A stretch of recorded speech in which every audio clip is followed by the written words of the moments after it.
Bigo nga pong ating pambato na si Alex Ayala sa kanyang Wimbledon debut. Natalo po si Ayala sa defending champion na si Barbora Krejcikova sa first round.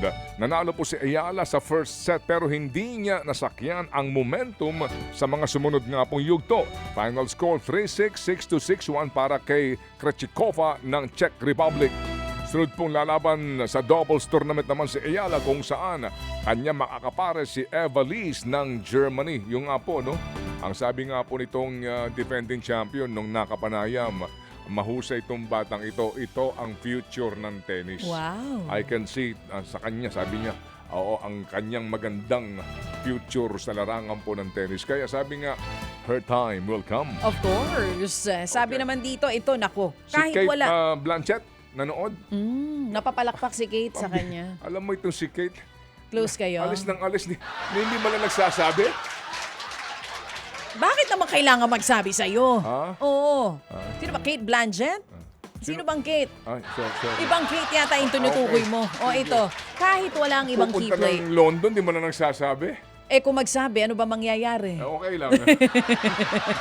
Pero mga kapatid, kahit walang iba o walang ibang key players, Okay. nilampaso ng PLDT high-speed hitters ang Farm Fresh Foxies sa simula po ng kanilang kampanya sa PVL On Tour. Final score 25-18, 25-21 at 28-26. Hindi naglaro para sa PLDT sina Savvy Davison, Del Palumata at rookie na si Alea Malaluan. Nanguna si Keisha Bedonia matapos ang 14 puntos na binuo ng 10 attacks at tig 2 blocks at service aces. Sunod nilang lalabanan ng Petrogas Angels at Choco Mucho Flying Titans on July 12 and 13. Samantala, ginulantang naman ng Signal HD Spikers ang Creamline Gold Smashers matapos nga po silang lampasuhin din sa PBL On Tour. Matapos po ang mainit na ratsada sa unang dalawang set, hinabol ng Signal ang 5 puntos na kalamangan ng Creamline sa third set. Kalaunan po nakompleto po ng HD Spikers ang sweep 25-22, 25-18 and 28-26. Ito ang unang panalo po ng Signal kontra Creamline mula noong 2022 Reinforced Conference Semifinals.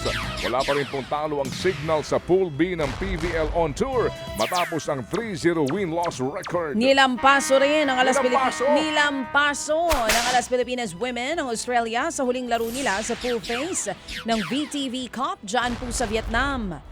Hindi pinaporma ng Pinas ang mga kalaban para sa 25-13, 25-15 at 25-20 na panalo. Kasunod nito, tinapos nila ang pool play na may 2 panalo at 1 talo. Pangalawa po sila sa Pool A sa ilalim po ng Vietnam na tumalo sa kanila sa unang laro sa torneo. Aalamin pa kung sino makakalaban ng alas sa semifinals na gaganapin naman sa Webes. Hindi na nilampaso to. Handa na po raw ang WBC welterweight champion Mario Barrios laban kay People's Champ Manny Pacquiao. Hindi raw po iniisip ni Barrios na isang icon at legend sa boxing ang kanyang makakaharap. At nakafocus lamang daw siya sa pagdepensa nga sa kanyang titulo. Tama. Pero inamin po niya na noong tinanggap niya ang hamon ni Pacquiao, na starstruck daw po siya.